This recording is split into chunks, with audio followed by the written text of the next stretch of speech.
चलिए फिर आज संविधान की कक्षा को आगे बढ़ाते हैं। आज आप लोगों का नोटिफिकेशन आ सकता है, संभावना तो है। जैसे ही नोटिफिकेशन आता है आप अपनी तैयारी और अच्छे से कर दीजिएगा। अगर जो अभी एग्जाम हुए हैं, सीजीपीएससी द्वारा जो एग्जाम लिया गया है, उसमें आप छत्तीसगढ़ के प्रश्नों को देखे होंगे तो थोड़ा अपडेटेड प्रश्न आपको देखने को मिला होगा। कई प्रश्न ऐसे थे जिसको आप पहली बार देखे होंगे या सुने होंगे, तो इन प्रश्नों से भी आप अवगत रहिएगा। आपका एग्जाम मान लीजिए 90 क्वेश्चन पर होता है, 10 क्वेश्चन को आप छोड़ दिया कीजिए। क्यों छोड़ दीजिएगा?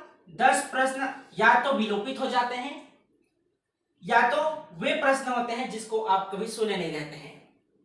तो आप अपना टारगेट 90 प्रश्नों पर रखिएगा, न कि 100 प्रश्न पर, क्योंकि ये जो 10 प्रश्न हैं कभी विलोपित या कुछ ऐसे प्रश्न रहते हैं जो किसी से नहीं बनता है। तो जो आपके अंक निर्धारित होंगे 90 प्रश्न पर होंगे, इसको आप याद रखिएगा। पंचायती राज व्यवस्था से संबंधित अच्छे प्रश्न आए थे, आज इसको सॉल्व करेंगे। जो क्लास टेस्ट होता है उसमें उन प्रश्नों पर एक बार डिस्कस करेंगे। तो आप सभी 12 बजे की क्लास में जरूर आइएगा। जो पिछला क्लास रहता है उसको शामिल करते हैं।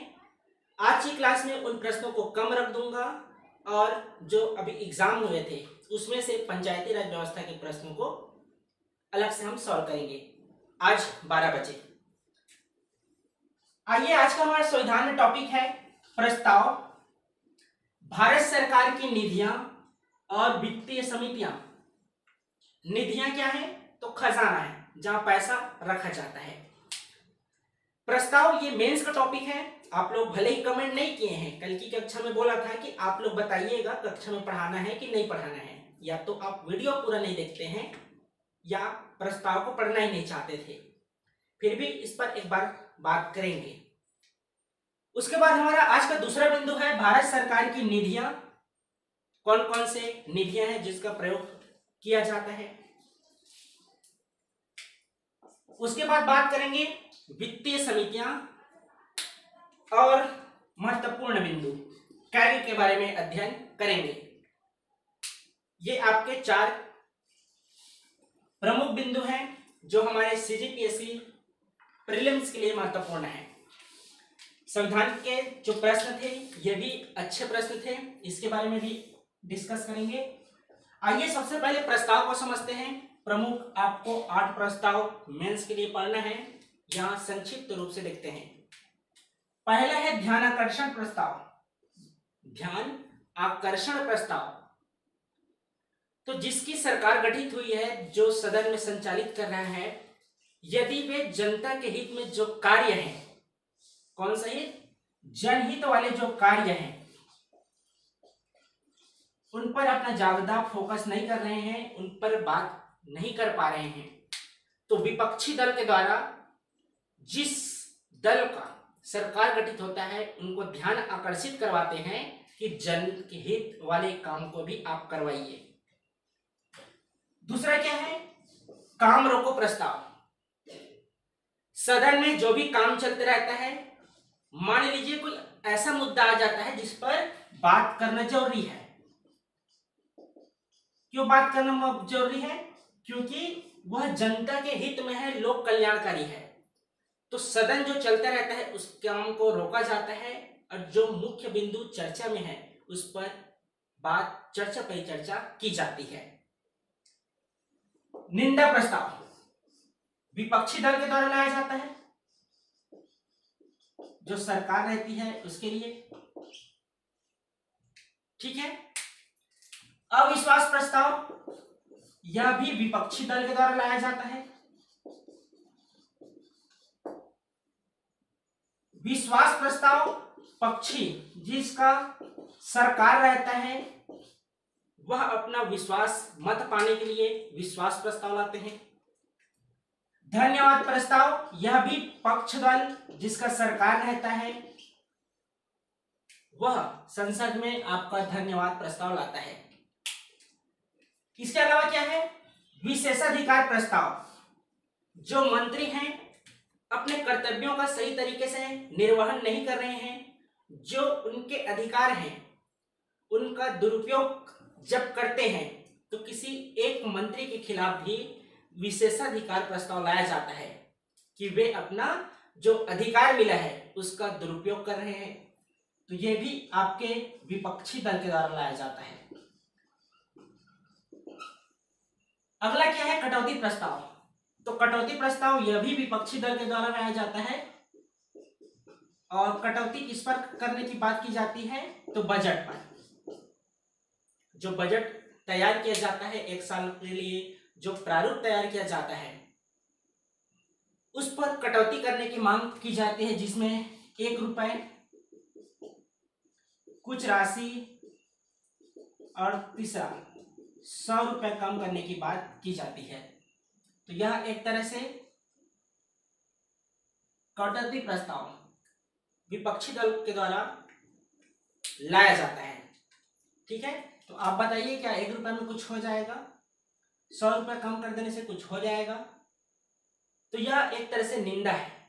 ठीक है, तो देखिए जितने भी विपक्षी दल के द्वारा लाया जाता है और कोई सा भी प्रस्ताव आधे से अधिक जनसंख्या जो सदन में स्थित है, उपस्थित जनसंख्या जो संसद है उस पर मत अगर पड़ता है तो सरकार के खिलाफ अविश्वास प्रस्ताव लाया जा सकता है। ठीक है, तो यह प्रस्ताव मेंस का टॉपिक है, इसके बारे में मेंस में ही अध्ययन करेंगे। एग्जाम के दृष्टिकोण से महत्वपूर्ण भारत सरकार की निधियां अर्थात खजाना, जहां पर राशि को रखा जाता है। तो 3 प्रकार के निधियां होते हैं, जैसे पहला लोक लेखा निधि, दूसरा संचित निधि और तीसरा आकस्मिक निधि। लोक लेखा निधि क्या है? जिसमें आम जनता के पैसे रहते हैं, जैसे आप LIC में पैसा वगैरह जमा करते हैं, ये आपके लोक लेखा समिति के अंतर्गत आता है कि जितने भी आम जनता कहीं ना कहीं अपना पैसा जमा करते हैं, वह सभी जो सेक्टर जहां पैसा आम जनता का प्रयोग में लाया जाता है वह लोक लेखा निधि के अंतर्गत जमा होता है। आपसे पूछा जाता है भारतीय संविधान में इसका प्रावधान, तो अनुच्छेद 266 में लोक लेखा निधि और संचित निधि का प्रावधान किया गया है। ये अनुच्छेद आपको याद रखना पड़ेगा। अनुच्छेद प्रश्न में पूछा जाता है तो अनुच्छेद 266 में इन दोनों का उल्लेख किया गया है। अगला देखिए संचित निधि। तो संचित निधि क्या है? कोष है सरकार का, जिसने भी आगे योजना क्रियान्वित करना है उन सभी का पैसा संचित निधि का प्रयोग किया जाता है। और इसी संचित निधि से सभी जो सदस्य हैं, चाहे लोकसभा के हों, राज्यसभा के हों, जितने मंत्री हैं, राष्ट्रपति, उपराष्ट्रपति, प्रधानमंत्री हैं, इसके अलावा सुप्रीम कोर्ट के मुख्य न्यायाधीश है, अन्य न्यायाधीश है, इनके अलावा पेंशन जो है, विभिन्न आयोग के अध्यक्ष हैं, सभी को पैसा आपके संचित निधि से दिया जाता है, जिसका उल्लेख भारतीय संविधान के अनुच्छेद 266 में उल्लेखित है। इसीलिए कहा गया है कि यह सरकार का राजकोष है। अगला देखिए आकस्मिक निधि है, जिसमें आपातकालीन स्थिति में इस पैसे का प्रयोग किया जाता है। जब वित्तीय आवश्यकता पड़े, वित्तीय आपातकाल लगे, तब की स्थिति में आकस्मिक निधि के माध्यम से ही उस पैसा का निर्वहन किया जाता है, वहन किया जाता है, जिसका उल्लेख है भारतीय संविधान के अनुच्छेद 267 में। तो इसको आप याद रखिएगा, 266 और 267 के बारे में। अगला देखिए वित्तीय समितियां। कौन कौन से वित्तीय समितियां गठित होती है? तो पहला लोक लेखा समिति, दूसरा क्या है प्राक्कलन समिति, और तीसरा है लोक उपक्रम समिति। तो सबसे महत्वपूर्ण है आपका लोक लेखा समिति। ठीक है, तो लोक लेखा समिति क्या है इसके बारे में देख लीजिए, ये सबसे महत्वपूर्ण है। वित्तीय समितियां 3 विभागों में विभाजित कीजिएगा। पहला है आपका लोक लेखा समिति, दूसरा प्राक्कलन समिति और तीसरा है लोक उपक्रम समितियां। तो इनके कौन अध्यक्ष होते हैं, कौन सदस्य होते हैं, यह आपके महत्वपूर्ण है, और कार्य क्या किया जाता है यह भी महत्वपूर्ण है। तो लोक लेखा समिति का गठन हुआ है 1921 में। ठीक है, 1919 के अधिनियम के तहत ये आपका 1921 में लोक लेखा समिति का आपका गठन हुआ है। जबकि इनका कार्यकाल 1 वर्ष का होता है। जितने उसके अध्यक्ष और सदस्य होते हैं उनका कार्य 1 साल के लिए होता है। कौन अध्यक्ष होता है, कौन सदस्य होते हैं, इसको अध्ययन करेंगे। सबसे पहले देखिए प्राक्कलन समिति, इसका भी कार्यकाल 1 वर्ष का होता है और लोक उपक्रम समिति, इसका भी कार्यकाल 1 वर्ष का होता है। तो देखिए 3 जो समितियां आपके वित्तीय संबंधित गठित हुई हैं उनका कार्यकाल 1 वर्ष का होता है। आप इसको याद रखिएगा। आइए बात करते हैं लोक लेखा समिति के अध्यक्ष और सदस्य के बारे में। तो लोक लेखा समिति के अध्यक्ष होते हैं विपक्षी दल। तो विपक्षी दल के अध्यक्ष क्यों होते हैं? तो देखे हैं लोक लेखा जो निधियां हैं इसमें आम जनता का पैसा सेविंग रहता है। जो पैसा तैयार किया जाता है, बजट तैयार किया जाता है, किस क्षेत्र पर कितना पैसा खर्च करना है इसका उल्लेख किया जाता है। तो उस पैसे का सही तरीके से उपयोग हो रहा है कि नहीं हो रहा है, इसकी जांच विपक्षी दल इसकी अध्यक्षता करते हैं और इसकी जांच किया जाता है लोक लेखा समिति के द्वारा। तो अध्यक्षता देखिए विपक्षी दल के कोई भी एक सदस्य हो सकते हैं।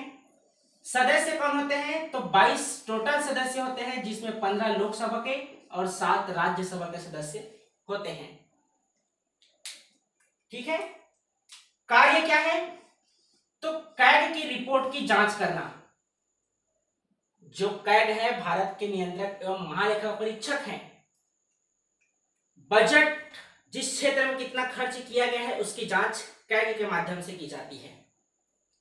कैग के रिपोर्ट की जांच लोक लेखा समिति द्वारा किया जाता है कि वास्तव में सही तरीके से जो कैग है वह जांच किया है कि नहीं किया है। आगे देखेंगे कैग के बारे में। तो ये हुआ आपका लोक लेखा समिति, विपक्षी दल के द्वारा बजट का पैसा सही तरीके से क्रियान्वित हो रहा है, उपयोग हो रहा है, इसका जांच पड़ताल कैग के रिपोर्ट के अनुसार करता है। सदस्य होते हैं 22, 15 लोकसभा से, 7 राज्यसभा से। अध्यक्षता की जाती है विपक्षी दल के सदस्यों में से किसी एक के द्वारा। ठीक है, कार्यकाल 1 वर्ष का होता है। दूसरा देखिए प्राक्कलन समिति, इसका भी कार्यकाल 1 वर्ष का होता है। अध्यक्ष कौन करते हैं प्राक्कलन समिति का?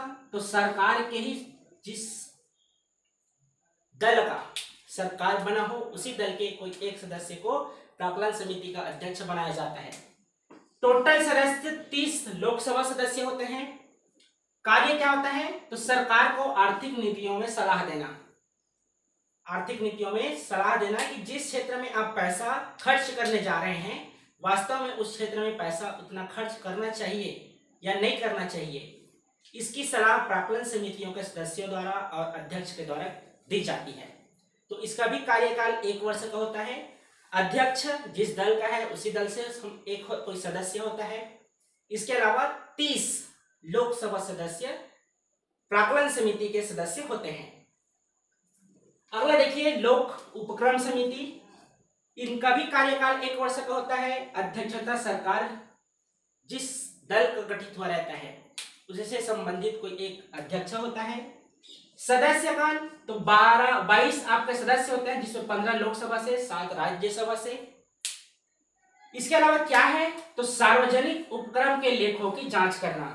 जितने भी सार्वजनिक उपक्रम के लेख हैं उनकी जांच की जाती है प्राक्कलन समिति के माध्यम से, लोक उपक्रम समिति के माध्यम से। तो याद रखिएगा जितने भी 3 वित्तीय समितियां गठित होती हैं उसमें कोई भी मंत्री शामिल नहीं रहता है। जब आपको कुट मिलान में प्रश्न दिया जाए तो इस बात को याद रखिएगा, कोई भी मंत्री सदस्य वित्तीय समिति के सदस्य नहीं होते हैं।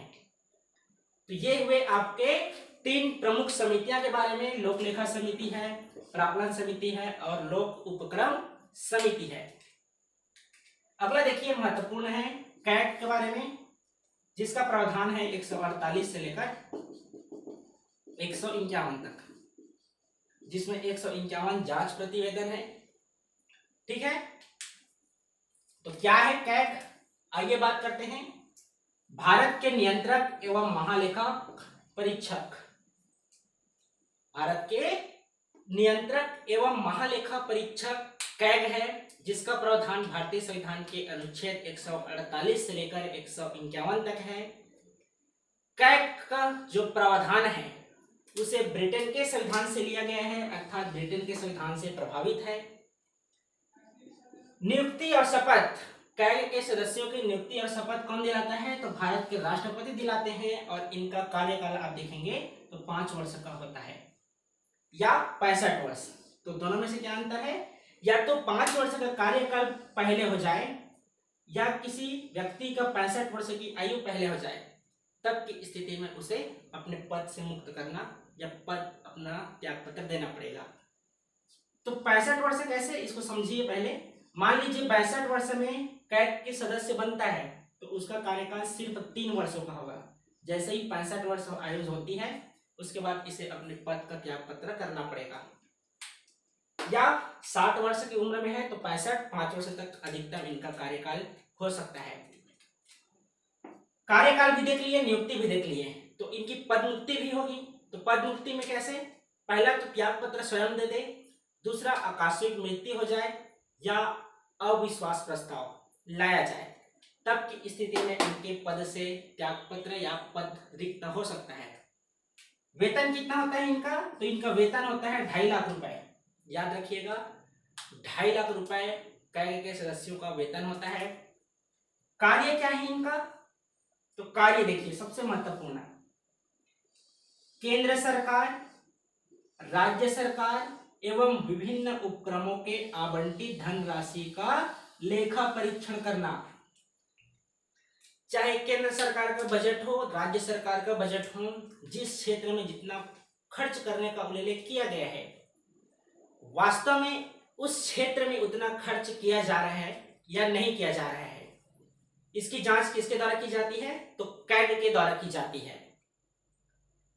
तो कैग अपना रिपोर्ट अगर केंद्र स्तर के हैं या राज्य स्तर के हैं, ठीक है, केंद्र स्तर के हैं या राज्य स्तर के हैं। अगर केंद्र स्तर के हैं तो लोकसभा के पटल में, और राज्य सरकार के हैं तो विधानसभा के पटल में कैग अपना रिपोर्ट भारत के राष्ट्रपति और राज्यों के राज्यपाल के द्वारा रखा जाता है। ठीक है, किनके माध्यम से? राष्ट्रपति के माध्यम से केंद्र स्तर पर, और राज्य में राज्यपाल के माध्यम से। तो ये आपके लोकसभा में और ये आपके विधानसभा में। तो देखिए कैग अपना रिपोर्ट रख देता है लोकसभा या राज्य इस विधानसभा में, किनके माध्यम से? राष्ट्रपति या राज्यपाल। तो जो रिपोर्ट है उसकी जांच की जाती है इनके माध्यम से। तो अभी देखे हैं लोक लेखा समिति के माध्यम से। लोक लेखा समिति भी अपना जांच करता है कि वास्तव में जो रिपोर्ट तैयार किया गया है कैग, कि वास्तव में केंद्र सरकार या राज्य सरकार जो बजट तैयार की गई है, जितना पैसा आवंटित किया गया है उस क्षेत्र में उतना खर्च हो रहा है कि नहीं हो रहा है। जब कैग के बाद लोक लेखा समिति उसकी जांच कर लेता है तब वह बजट सही तरीके से क्रियान्वित होता है। तो इस तरह से कैग के बारे में उल्लेखित है और लोक लेखा समिति, इसलिए ये दोनों महत्वपूर्ण है। ठीक है, तो इस तरह से आपका संघ की कार्यपालिका कंप्लीट होता है। एक टॉपिक और बचा, सिर्फ सुप्रीम कोर्ट। देखते हैं नोटिफिकेशन में आपका एग्जाम कब होता है, आ रहा है कि नहीं आ रहा है, इसका हम इंतजार कर लेते हैं। उसके बाद आगे की रणनीति बनाएंगे। ठीक है, तो आप सभी आइएगा 12 बजे। जो अभी एग्जाम हुए हैं सीजीपीएससी के अंतर्गत 3 प्रमुख विभाग के, उनके पंचायती राज व्यवस्था के प्रश्न सॉल्व करेंगे। ठीक है, तो यदि आप इस चैनल में नए होंगे तो चैनल को सब्सक्राइब कर लीजिए, बेल आइकन को भी क्लिक कर लीजिए ताकि समय पर आपको पूरी जानकारी मिल जाए। ठीक है, तो चलिए फिर मिलते हैं 12 बजे की कक्षा में। आज की कक्षा को, संविधान की कक्षा को यहीं पे समाप्त करते हैं। ठीक है, तो धन्यवाद।